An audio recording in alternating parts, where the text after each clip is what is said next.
যোৰহাটৰ চিনামৰাত এটা আবদ্ধ হৈছে নাহৰ ফুটুকী। যোৰহাটৰ চিনামৰাত এটা নাহৰ ফুটুকী পিঞ্জৰাবদ্ধ হৈছে। চিনামৰা ONGC কলনী মূলাকাটানী মুৰমুৰীয়া অঞ্চলত দীৰ্ঘদিন ধৰি আতংকৰ সৃষ্টি কৰি আহিছে কেইবাটাও নাহৰ ফুটুকীয়ে। তাৰে ভিতৰত এটা প্ৰকাণ্ড নাহৰ ফুটুকীক শুক্ৰবাৰে পুৱতি নিশা বন বিভাগে পতা পিঞ্জৰাত পিঞ্জৰাবদ্ধ হয়।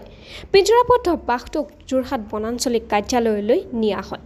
উল্লেখ্য যে বৃহত্তৰ অঞ্চলটোত দীৰ্ঘদিনে নাহৰ ফুটুকীয়ে সন্ত্ৰাস চলাই আহিছে আৰু স্থানীয় লোকে সন্দেহ কৰিছে যে নাহৰ ফুটুকী এই অঞ্চলত আৰু আছে। আমি পুনৰ জনাইছোঁ, যোৰহাটৰ চিনামৰাত পিঞ্জৰাবদ্ধ হৈছে এটা প্ৰকাণ্ড নাহৰ ফুটুকী আৰু কেইবাদিনো ধৰি আতংকৰ সৃষ্টি কৰি আহিছিল বহুকেইটা অঞ্চলত, আৰু আজি এটা প্ৰকাণ্ড নাহৰ ফুটুকী পিঞ্জৰাবদ্ধ হয় আৰু নাহৰ ফুটুকীটো প্ৰাপ্তবয়স্কীয় বুলি অনুমান কৰা হৈছে।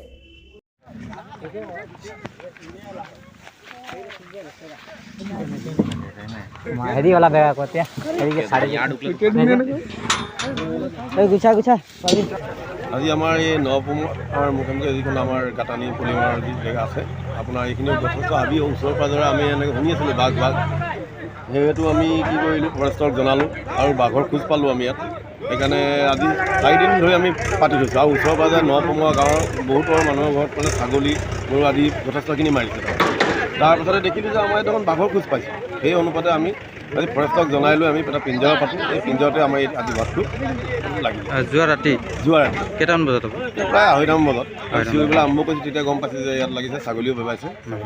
আগৰ পৰাই প্ৰত্যক্ষ কৰি আছিলে কৰি আছিলোঁ তাৰমানে যে ইয়াত বাঘ আছে। হয়, ওচৰে পাজৰে আপোনাৰ নপুমাৰ গাঁৱৰ এখন আপোনাৰ বাগদৰা বস্তি যিটো আছে, মই ইয়াতো ধৰি লওক ওচৰৰ মানে ছাগলী হয়তো বহুতৰ মাৰিছে।